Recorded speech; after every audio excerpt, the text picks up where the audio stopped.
Hello বন্ধুরা, আসসালামু আলাইকুম। কী অবস্থা স্যার? ভালো তো? আলহামদুলিল্লাহ, আমিও ভালো আছি। এখন বর্তমান যে জায়গায় আসছি কামে, এই জায়গাটাই বলে নারকুন্নি, কেরালা নারকুন্নি। হ্যাঁ, এই সেই জায়গা বন্ধুরা।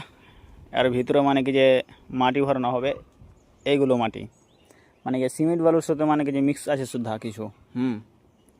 এই যে দেখছেন, এর মধ্যে মানে কি ঢালার পরে এইরকমভাবে যে পানি ছাড়তে হবে। হ্যাঁ, পানি ছাড়ার পরে ঘোলা বানিয়ে শুকাতে হবে। তারপরে জিনিসটা মানে কি যে এই যে বিমটা রয়েছে, এই বিমটার সাথে মানে কি যে একটা জয়েন্ট হয়ে যাবে, ভালো একটা শক্ত হবে। তো আজকের ভিডিও আমার এটাই দেখাচ্ছে আপনাদের। ঠিক আছে, এরকম ভিডিও পেতে পেতে অবশ্যই আপনারা আমার প্রোফাইলটাকে সাপোর্ট করে রাখুন এবং ফলো করে রাখুন। হ্যাঁ, এই হচ্ছে আমাদের হিটাচি। আর পুরা আপনাকে আমি কাম দেখাচ্ছি।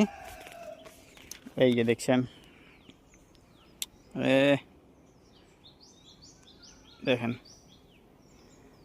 ওই পুরা মানে কি যে বালুটা রয়েছে, মশলাটা রয়েছে, সব পুরা এইগুলোতে মানে কি যে ভরতে হবে। ফাইনাল হওয়ার পরেই আপনাদেরকে আমি দেখাচ্ছি কাজ কীরকম হবে। অবশ্যই আপনারা কমেন্ট বক্সে জানাবেন। হ্যাঁ, আল্লাহ হাফিজ।